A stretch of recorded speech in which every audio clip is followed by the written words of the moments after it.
Boa noite a todos. Sejam todos bem-vindos. A União Espírita Cristã está muito feliz pela presença de todos, né? Sintam-se todos acolhidos nesta casa de oração. E hoje, né, nós temos a grata satisfação de mais um sábado com estes momentos de reflexões que nos ajuda a entender melhor a vida à luz da doutrina espírita, né? E hoje nós teremos como palestrante da noite de hoje, Monalson, que é psicólogo, psicanalista e palestrante espírita já há algum tempo, e está sempre conosco, né, dando a sua contribuição, tanto aqui como em várias outras casas espíritas, aonde chamar, né, Monalson? Ele estará sempre a divulgar a doutrina espírita. E hoje, né, a gente agradece a presença de todos e eu gosto sempre, né, de iniciar a atividade lembrando a todos. Vejo que há muita gente, talvez muitos que estejam vindo pela primeira vez na casa, outros que já estão há algum tempo, alguns que já vieram algum outro dia ou alguma vez na União Espírita Cristã, como em outras casas também. Então, quero passar para vocês a divulgação das atividades que são exercidas nessa casa. Na segunda-feira nós temos o AE, né, o atendimento espiritual, a porta de entrada da casa, juntamente com a noite de hoje, né? Então, todas as segundas-feiras nós temos na casa diálogo fraterno, terapia de grupos, tem a evangelização com as crianças. Então os pais que têm criança e podem trazer, que aqui tem a evangelização infantil na segunda-feira também, né? E as terapias de grupo nos grupos do AE. E também na segunda-feira nós temos o estudo do Evangelho, como também tem o estudo da doutrina espírita. Então na segunda-feira, a partir das 7h30 da noite, essa casa tem atividades. E faço o convite, é aberto para quem desejar conhecer e participar. Viu? Então, às terças-feiras também, quem não pode vir na segunda-feira, nas terças-feiras também nós temos o Evangelho. Então, o estudo do Evangelho também nas terças-feiras, a partir das 7h30 da noite. E na noite de hoje, aos sábados, todos os sábados, nós temos palestras públicas direcionadas para reflexões e aprendizado cada vez mais, né, que faz com que a gente reflita sobre a vida e melhore a nossa caminhada, né? O conhecimento nos liberta. E como também as outras casas também têm suas atividades. Então, antes de Monalson nos agraciar com a noite de hoje, com a palestra, você não imagina a força que tem. Olha só, imagine o que nos virá nessa noite, né? A gente vai primeiramente agora acalmar nosso coração. Eu vou ler uma mensagem, logo em seguida farei uma prece que diz o seguinte, a mensagem de Meimei: desculpemos infinitamente. Tudo na vida se reveste de importância fundamental no aprimoramento comum. Dura é a pedra e áspera se nos afigura a longa extensão de areia. Entretanto, fazem o leito das águas para que o rio não se perca. Obscura é a noite, mas sem ela as criaturas desconheceriam as estrelas. Desditosa e feia é a largada, contudo, é a tecelando os fios de seda nobre que honra os ideais de beleza terrestre. Asfixiante é a dor, mas sem o sofrimento, jamais seríamos advertidos pela verdade. Sempre que a mágoa ou a ofensa nos buscar a porta, desculpemo-nas tantas vezes quanto se fizerem necessárias. É pelo esquecimento de nossos erros que o Senhor se impõe sobre nós, porque só a bondade torna a vida realmente grande e em condições de ser divinamente vitoriosa, sentida com sinceridade e vivida em gloriosa plenitude. Meimei nos traz essa mensagem na psicografia de Chico Xavier, no livro Cartas do Coração. E nesse momento, quem desejar fechar os olhos, para que possamos entrar em conexão, é o religar com o Criador, através de seus mensageiros de luz, nossos amigos guardiões, mentores dessa casa, trabalhadores do mundo espiritual, que estão conosco todos os instantes de nossas vidas. Busquemos sempre um olhar observador para todos os acontecimentos e jamais percamos a fé, a esperança, a força e a coragem de continuarmos firmes na caminhada, buscando sempre conhecimento para que possamos viver melhor, nos alimentando sempre de sentimentos que nos tragam a calma, a paz e a sabedoria. Obrigado, Senhor, por mais um dia, por mais uma oportunidade de caminhar, que assim seja. Donados, o momento é seu.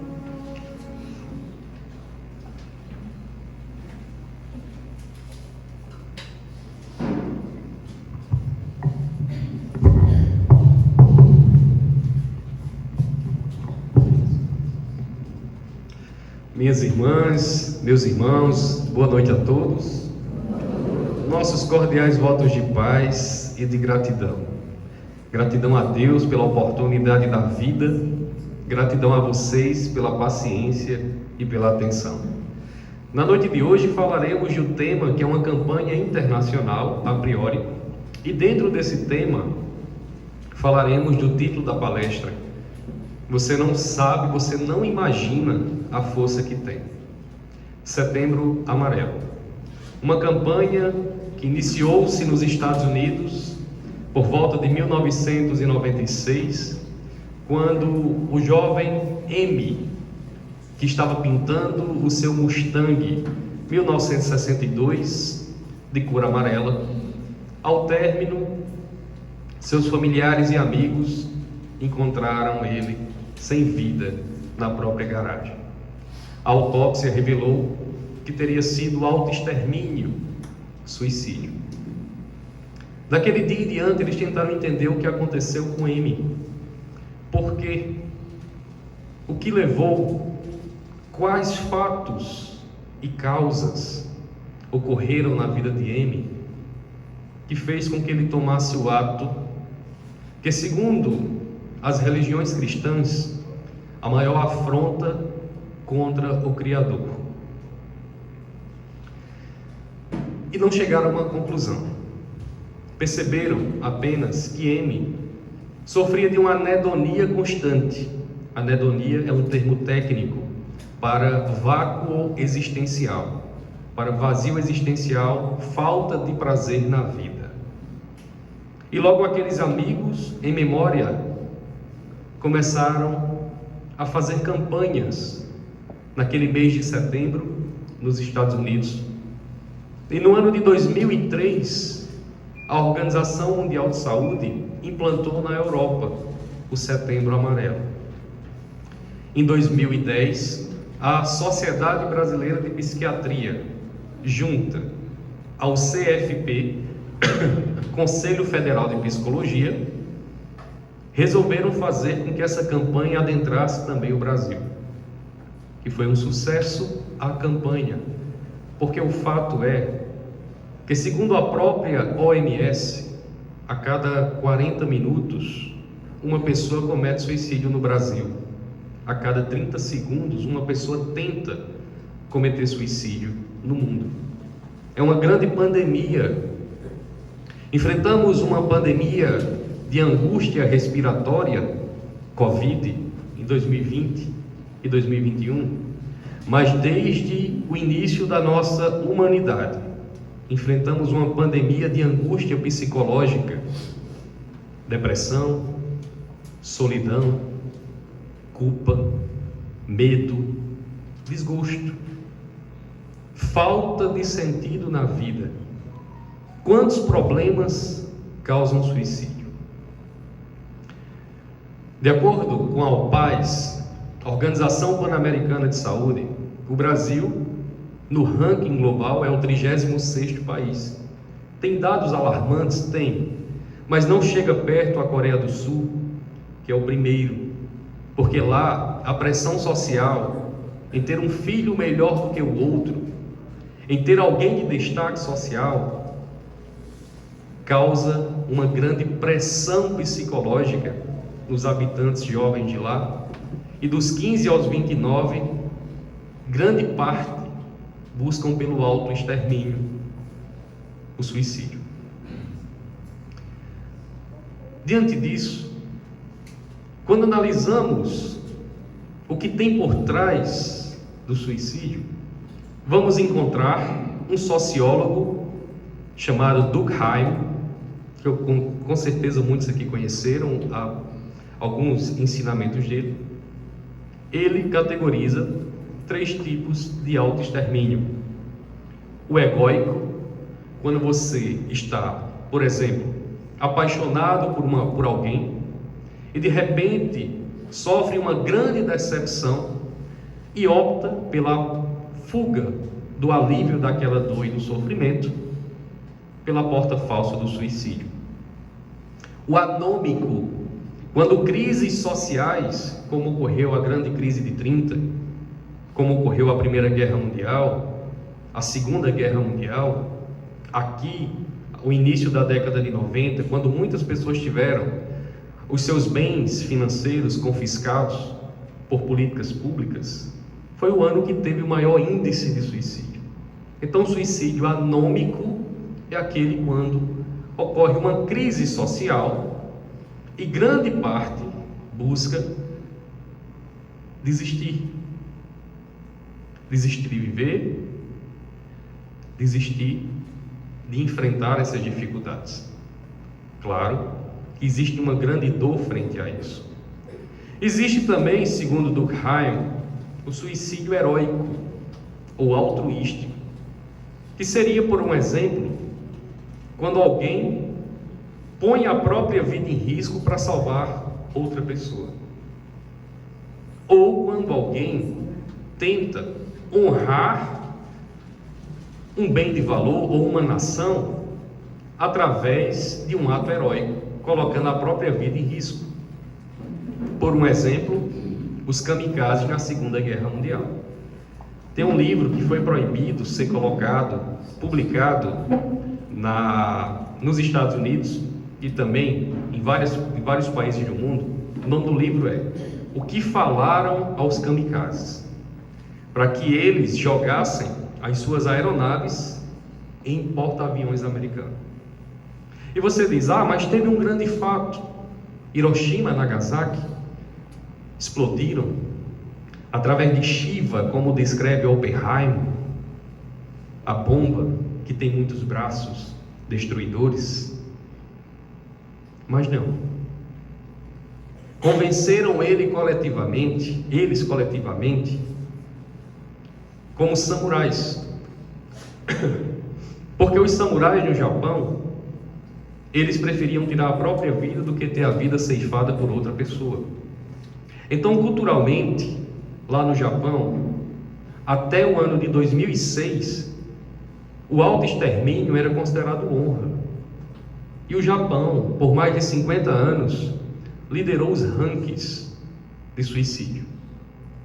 Hoje, está abaixo do Brasil no ranking, porque fez políticas públicas de incentivo e valorização da vida, para que as pessoas entendam que devem viver mais o Ikigai, como eles chamam, a busca e a construção do sentido da vida, do que o materialismo. Então, quando analisamos esses dados e comparamos com pesquisas científicas, vamos entender que existem 5 causas principais que levam ao autoextermínio, segundo estudos da OMS, da Universidade de Harvard e também da Universidade de Cambridge. Primeira causa: medo. Medo de enfrentar as situações da vida. Medo de sair da situação que se encontra. Muitas pessoas dizem: você tem que sair da zona de conforto, mas a maioria não está confortável, está com medo. Muitas confundem medo com zona de conforto. Medo de mudar não é zona de conforto. Afinal de contas, é difícil encontrar alguém que está confortável. E se estiver confortável, não saia não, fica um pouquinho. A zona de conforto faz bem. O problema é que confundimos ela com medo. O medo é uma algema que nos aprisiona. São correntes que nos auto-sabotam, fazendo eu descrer daquela pessoa que é capaz e unicamente capaz de mudar a própria vida, que é você. O medo faz você olhar para você e achar que outras pessoas são melhores. E quando ele faz isso, vem a segunda causa principal, que eu já falei aqui em outras palestras, de suicídio: comparação. Comparação como segunda principal causa. Na medida que nos comparamos com o outro, buscamos ver o que o outro tem que eu não tenho. Se aquilo me frustra intensamente, eu só tenho uma saída psicológica, que é reduzir o outro pelo verbo, para que o outro fique do meu tamanho e eu possa me sentir bem. Mas há uma outra saída, a saída do esforço, a saída de se auto-melhorar, de se auto-motivar. É bem verdade que motivação, ela não nasce pronta. Ela é um processo de engrenagem, de movimento. A própria palavra motivação, ela vem do latim motivare, que significa movimento. Então não adianta você estar em casa e dizer: eu vou fazer tal coisa, e não se levantar e fazer. Ah, mas me falta motivação. Ela virá quando você iniciar o movimento. A dopamina, a serotonina, a endorfina, substâncias necessárias para a produção de motivação, elas só surgem quando você decide ir. Mas é tão difícil, Monarzo, me levantar da cama. É tão difícil, muitas vezes, eu vejo a hora passar, mexo no celular, é 7, é 8, é 9, é 10 horas e eu não consigo me mover. Existem técnicas que facilitam isso, mas você tem que enfrentar os próprios demônios. Vocês acham que o que foi que Jesus enfrentou no deserto seria um demônio externo? Não, eram os medos. Porque na dimensão humana do Cristo, vamos entender que ele tinha medos, porque ele tinha que ser do nosso tamanho para ensinar que nós éramos capazes e somos capazes de fazer o que ele fez. Se ele fosse uma vírgula maior do que um ser humano consegue ser, não tinha sentido ele passar aquela mensagem. Tudo que ele falou é possível fazer. E ele mesmo disse: tudo que eu fiz, poderás fazer ainda mais. Basta ter fé. Fé do latim fidelis, do grego pistes, que não significa confiar, significa sintonizar. Sintonizar as frequências do Criador. Sintonizar a parte mais divina que há em nós, a dimensão noética, a dimensão espiritual.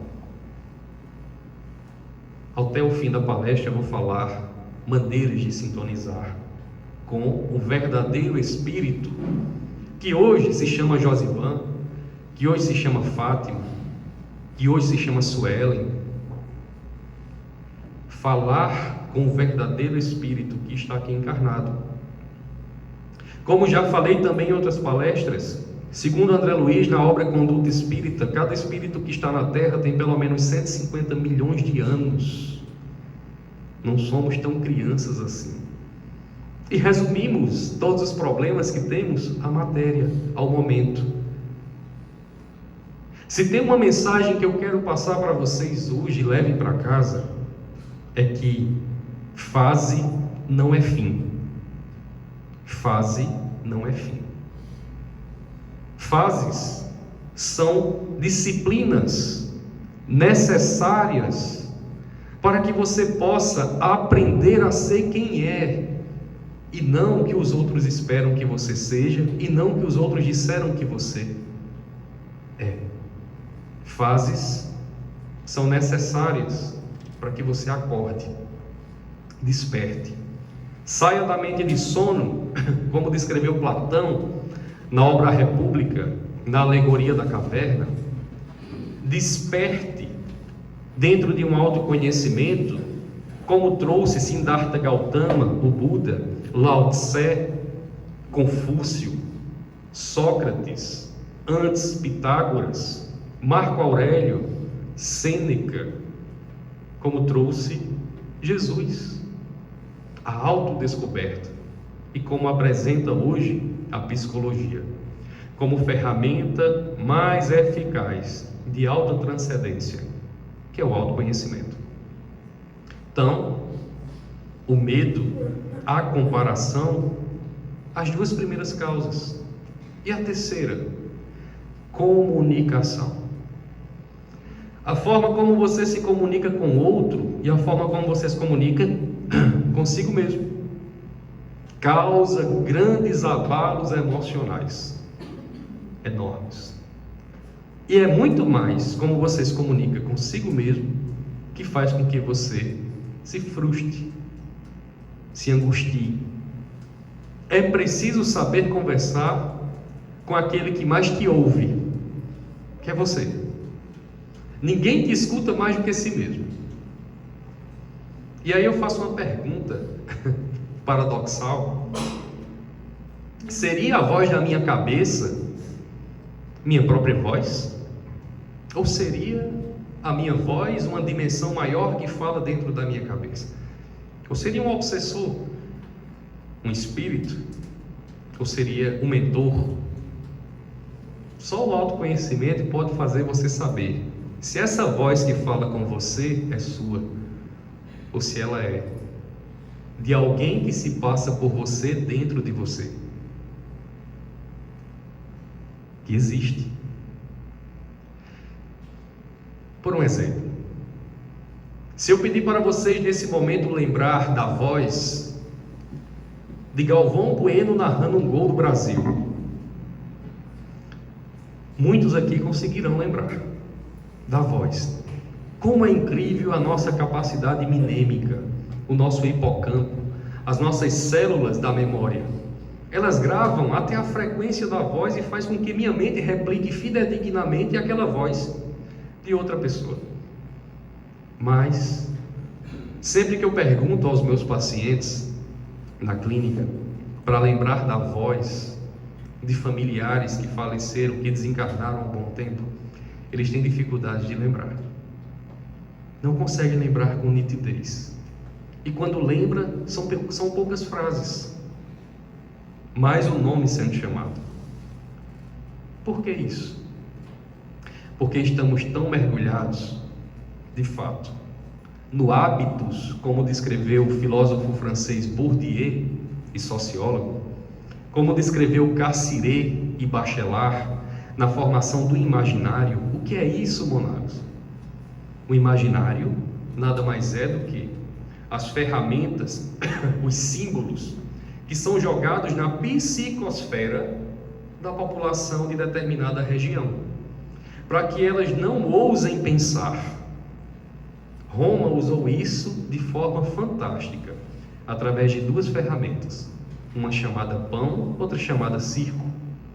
Quando a população começava o movimento de democracia, dar o poder ao povo, quando o povo tentava o poder, Roma entra que o povo está se rebelando. Vamos fazer um circo. Vamos trazer gladiadores de gladiar, vamos fazer uma Olimpíada, vamos fazer uma Copa do Mundo, porque o povo está se rebelando, o povo está acordando. E o povo não pode acordar, porque ele tem que ser manipulado. Porque se o povo acordar, ele tira de nós o poder que temos sobre eles. Constantino I, imperador de Roma, quando viu cristãos primitivos se aproximando, tem um movimento diferente ali. Mas vamos deixar. Opa, eles estão contagiando outras pessoas. Júpiter, Juno, Virgo, Baco já não são mais tão cultuados como antes. Mamãe, olha para a mãe, Santa Helena. E esse movimento aqui, meu filho é Jesus. A mãe já tinha se convertido também. Constantino, muito esperto, diz: não pode, vamos ter que matar tudinho. E começa a matar. E o povo do cristianismo primitivo: prefiro morrer do que negar minha fé, prefiro conviver sem abjurar. E assim fizeram. Constantino, impressionado, em 313 disse: não, vamos unir tudo isso. Pega as crenças romanas, pega as crenças desse tal Jesus, mistura tudo e vamos formar uma igreja. 325 depois de Cristo formaram uma igreja que estava desde o início para defender reis. Não tiro o mérito da memória de Jesus, porque só conhecemos Jesus hoje por causa da Igreja Católica. Se não fosse ela, não conheceríamos, porque foi ela que preservou a imagem. Entretanto, como nem tudo, e como tudo que é muito grande tem dois lados, um lado bom e um lado que manipula, o poder nos seduz desde os antepassados. Pessoas em busca de poder, de dominar outras pessoas, começaram a manipular, se tornando sacerdotes, que para a igreja eram celibatários, eram fiéis, mas quando os fiscais, os cardeais, davam as costas: olha, teu pecado é difícil, tu vai sofrer no inferno, mas se tu pagar tanto para mim, eu consigo te libertar disso aí. E o comércio da fé existe até hoje. Até hoje. Um dos pais do protestantismo, Lutero, antes Jan Hus, uma das reencarnações de Kardec na República Tcheca, esses dois pais do protestantismo, que lutavam pela verdadeira fé cristã, eles começaram a se rebelar contra esses cobradores que têm a porta do céu em seu caixa, em seu balcão para vender. Eles foram perseguidos. Jan Hus foi queimado vivo. O padre cardeal, seu amigo, disse: Ian, negue isso, Ian, e eu vou te salvar.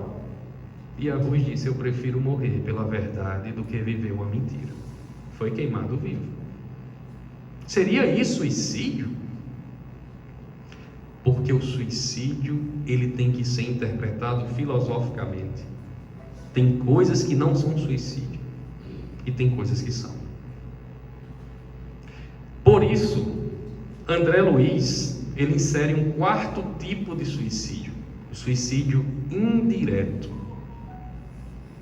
que envolve inúmeras coisas. Sabe quando você abusa da bebida e pega um carro para dirigir? Ou quando você exagera na comida, que lhe autodestrói? Ou quando você vai num parque de diversões em busca de adrenalina, buscando se divertir? Se algo ali ocorre gravemente, é um suicídio indireto. Você assumiu a responsabilidade de tirar a própria vida. É doloso. Então, desde os primórdios, os homens de poder manipularam a sociedade e manipulam até hoje, através de um imaginário.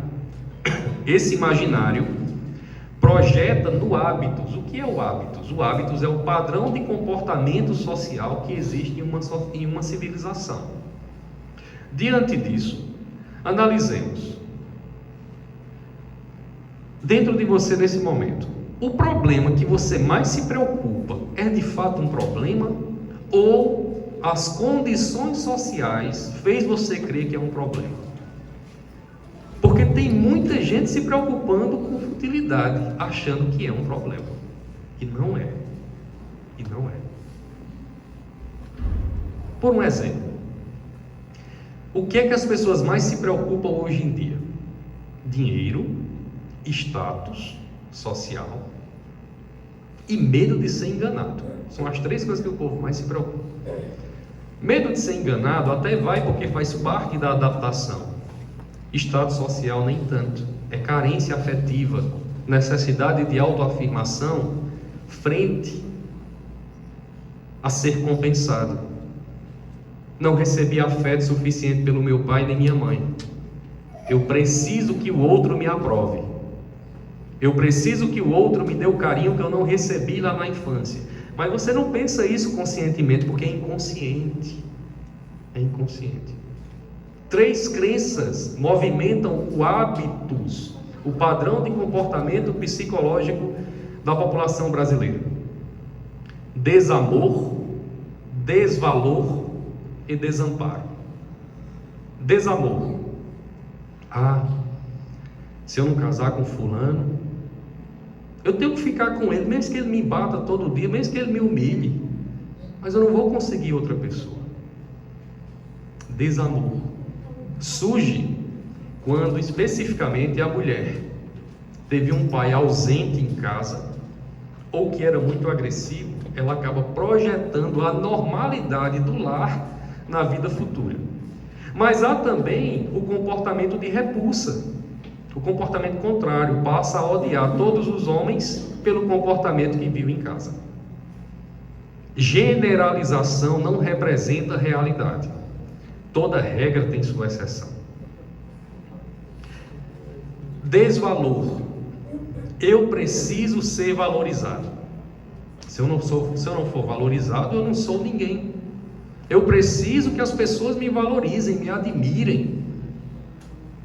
Geralmente foi quem foi humilhado na infância, ou quem sofreu bullying na escola, tinha complexo de inferioridade. Para compensar em si, desenvolveu a necessidade de ser valorizado.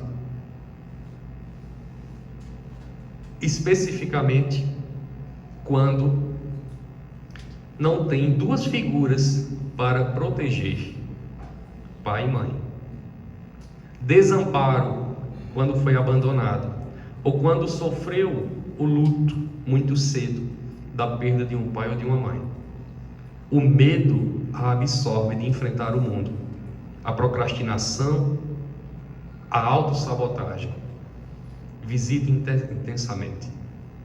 Porque ninguém apresentou o mundo para você, porque foi desamparado logo cedo. Órfãos. Essas três crenças formam o hábitos do povo brasileiro. E elas três nós devemos de fato enfrentar. Por isso, autoconhecimento é importante. Por isso, terapia é importante. Eu não estou falando terapia psicológica, terapia espiritual. Porque a psicologia ela vai até determinado ponto, mas existem coisas que transcendem a razão e lhe colocam numa dimensão além do corpo e da mente, a dimensão noética, a dimensão espiritual. Eu tive a oportunidade de experimentar essa dimensão algumas vezes na minha vida. Uma vez numa palestra que fazia numa escola, outra vez quando eu fiz um processo de meditação profunda, eu experimentei essa dimensão noética. E quando você adentra ela, todas as perguntas têm respostas. Você não sente falta de nada, porque você é completo. Você verdadeiramente entende que você e Deus compartilham a mesma essência, porque naquele momento você se conecta com o todo. O todo que o biólogo alemão Rupert Sheldrake chamou de campo morfogenético. Quando um primata lá da Austrália desenvolve um comportamento, outro aqui no Brasil desenvolve o mesmo comportamento e a ciência não sabe explicar por quê. Como que tão distantes um dos outros eles podem desenvolver o mesmo comportamento? Porque estamos todos conectados. Quando eu não me preocupo com quem está sofrendo, se prepare. Aquele efeito dominó vai fazer você sofrer. Por isso, não é apenas uma questão de escolha ou de opinião ajudar um ao outro mutuamente. É uma questão de necessidade de preservação de uma espécie e necessidade de preservação espiritual. É uma necessidade bio, psico, social e espiritual. A ajudar. E quando analisaram por que devemos ajudar? Pois em mim habita uma força que diz que eu não preciso ajudar ninguém, eu só preciso ajudar a mim mesmo. Egoísmo, a chaga maior e quarta ferramenta, quarto ponto que mais causa suicídio no mundo. Egoísmo / materialismo. Egoísmo, que a primeira definição foi do livro Mahabharata, do povo hindu, por volta de 6.000 anos atrás, onde eles chamaram de heresia de singularidade. Chegaram para o mestre Yoga e perguntaram: mestre Yoga, o que é isso? Sabe quando você se preocupa só com você? É isso. Primeira definição de egoísmo que há na história da humanidade: heresia de singularidade. Egoísmo. Kardec, questão 903 do Livro dos Espíritos: qual o maior mal da humanidade? Qual o maior problema que existe na humanidade? Egoísmo. Mas, Mondar, isso que é egoísmo? Excesso de si mesmo em contrapartida do outro. O sufixo ismo significa excesso, aquilo que está excedendo. Ego, eu, excesso de mim mesmo. Dentro de um processo de autoconhecimento, o excesso, ele faz mal. Como descreveu Sócrates no templo de Delfos, na Grécia, quando encontrou 3 frases: conhece-te a ti mesmo, saberás quem são os deuses e o universo, mas nada em excesso. Porque até dentro de um processo de autoconhecimento intenso, quem mergulha muito dentro de si e não volta para respirar do lado de fora, se afoga no próprio ego, desenvolvendo um egoísmo tão grande que não consegue ter empatia, a virtude que nos conecta à realidade do outro. Empatia, a virtude que nos conecta à realidade do outro. Então, quando alguém chegar para você dizendo, dificilmente alguém vai chegar a dizer: eu estou querendo tirar minha vida, muito difícil. Mas alguém vai chegar: eu não aguento mais viver assim, eu não estou aguentando, eu queria dormir e não acordar. São formas indiretas de que o pensamento suicida está lhe visitando. Mas não existe só o pensamento suicida, porque dificilmente o pensamento suicida tira a vida de alguém. Mas chega uma hora que o pensamento se torna ideação, ação de ideia suicida. É aí que o indivíduo começa a planejar, é aí que ele começa a calcular, ele começa a pesquisar formas de se auto-exterminar. Então, ter um bom ouvido, uma escuta ativa, é muito importante, especificamente com os nossos familiares. Todo mundo vai reclamar, faz parte do nosso comportamento extrovertido brasileiro. Vai reclamar, vai falar de alguém, deixa entrar no ouvido e sair no outro. Mas quando ele começar a falar de si, escute, dê ouvido, porque de fato tem muita gente sofrendo, muita gente. E quando você analisa a causa desse sofrimento, mais uma vez eu digo, a causa é pífia, a causa não é tão grave, mas a dor é intensa. E quem de nós pode nivelar a dor do outro? Somente o próprio indivíduo pode sentir a dor e dizer o quanto dói. Às vezes, uma topada para uma criança é de fato um grande acidente equivalente ao adulto. Assim, aonde está então, Monalisson, o poder que nos transcende, que nos tira dessa inércia e faz com que eu passe a acreditar que eu tenho um poder que nem mesmo conheço? Aonde então está esse poder? Existe um efeito na ciência chamado efeito Isaías. Poucas pessoas já ouviram falar nisso. Efeito Isaías. O que é isso? Chega um momento que a situação está tão difícil que, se você acender a sua essência espiritual, você faz coisas que a própria ciência desacredita. O efeito Isaías tem esse nome por quê? Nos pergaminhos de Nag Hammadi, que foram encontrados em 1943 no Mar Morto, que tem vários textos bíblicos gnósticos, lá tinha livro de Isaías. E lá Isaías dizia: o ser humano tem uma dimensão espiritual, o homem tem uma dimensão espiritual, e quando ele ativa essa dimensão, ele consegue moldar a realidade dele a tal ponto que se torna alguém super poderoso, alguém com superpoderes.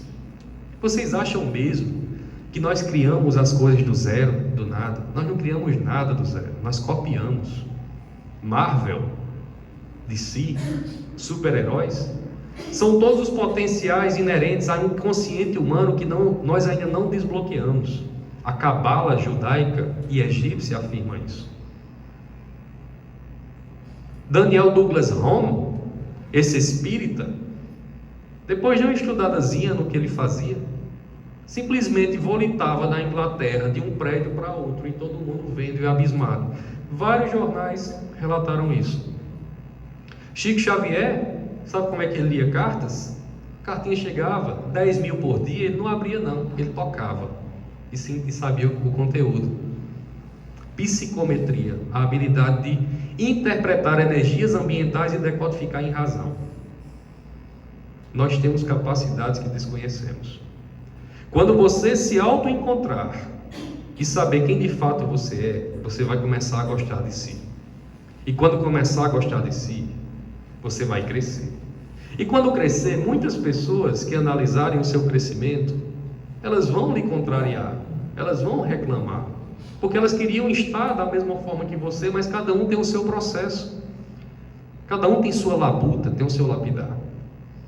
O efeito Isaías é reconhecido pela física quântica como matriz divina a partir de Max Planck, físico quântico, mas também no campo da neurologia a partir do Dr. Alexander Bain III, esse neurologista americano que adorava pular de paraquedas e certo dia, após um plantão, pegou seu avião e pulou de paraquedas.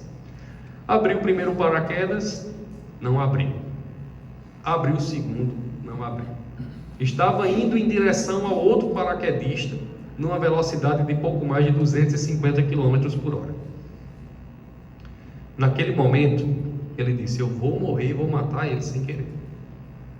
Naquele momento, ele disse que sentiu uma forte palpitação no coração por causa da adrenalina, e tudo ficou em câmera lenta. Tudo ficou em câmera lenta.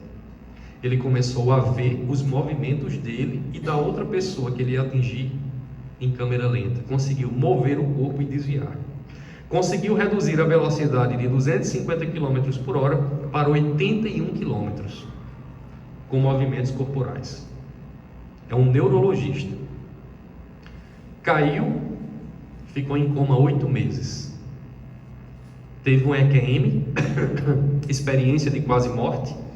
Se encontrou numa dimensão espiritual e voltou totalmente diferente, elaborando estudos dos poderes nos poderes humanos da mente que nós desconhecemos.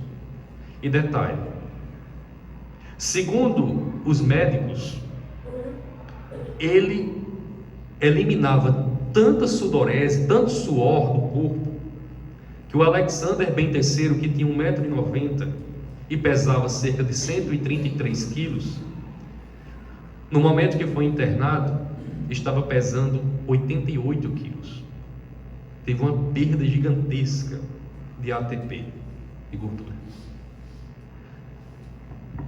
O efeito Isaías fala isso, das capacidades que nós temos de transformar realidades, de transformar o mundo.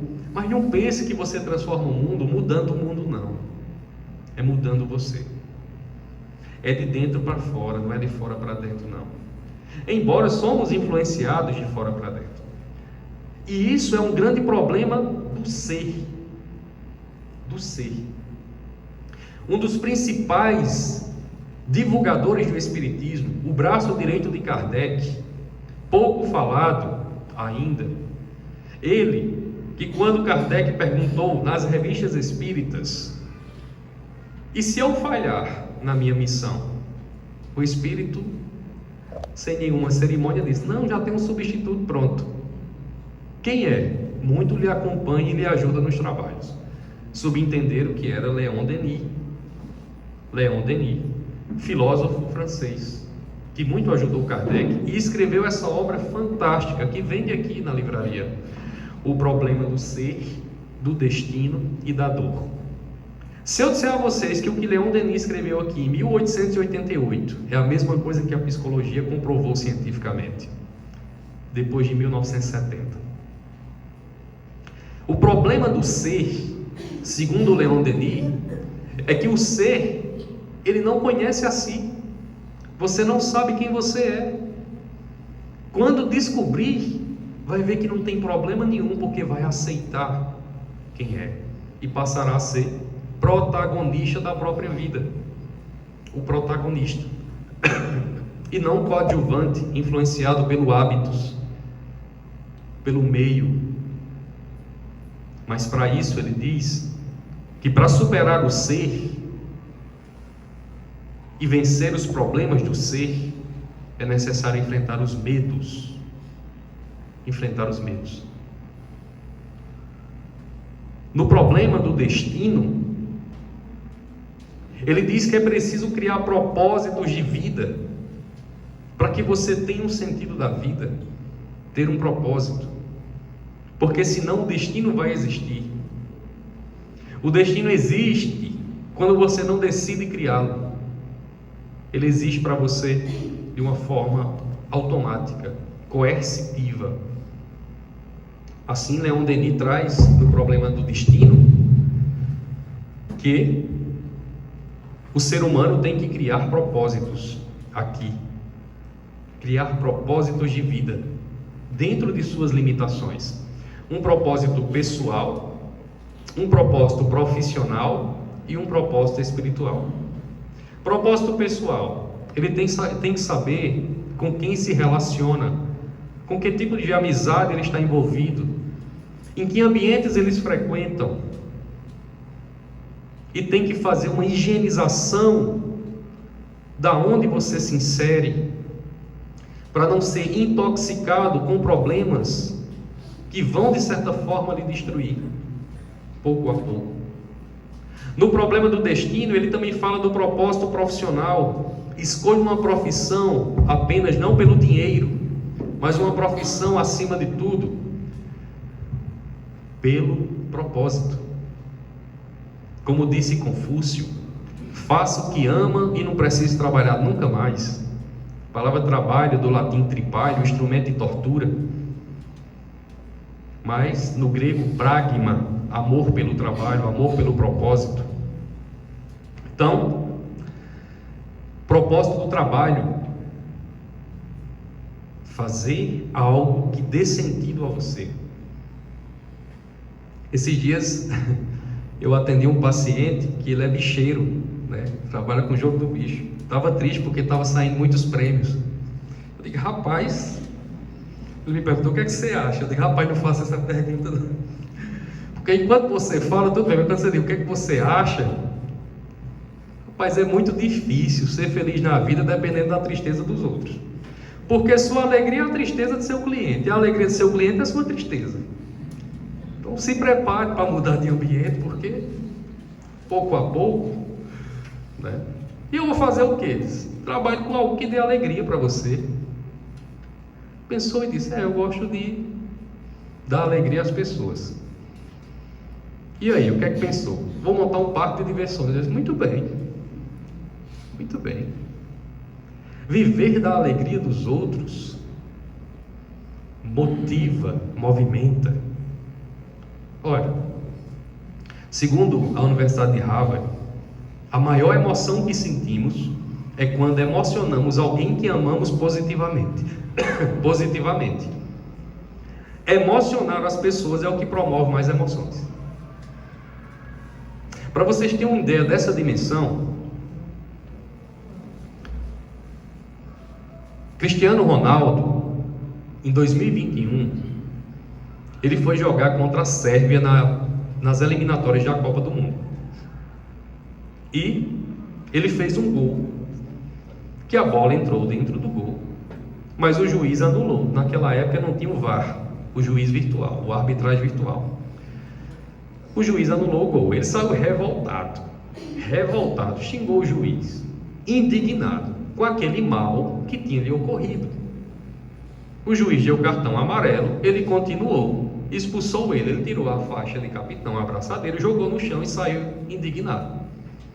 Um bombeiro sérvio que estava naquele lugar, viu a faixa de capitão e disse: mas rapaz, não é todo dia que a gente vê a faixa de Cristiano Ronaldo aqui do meu lado. Pegou,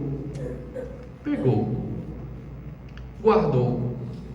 Uma semana depois, aquele bombeiro chamado Kulicic, ele viu uma reportagem na cidade de Belgrado, na Sérvia, de uma criança que precisava de uma cirurgia urgente, porque ela ia desencarnar por causa de uma síndrome coronária. Disse: vou leiloar a faixa. Leiloou 64 mil euros. A faixa foi leiloada.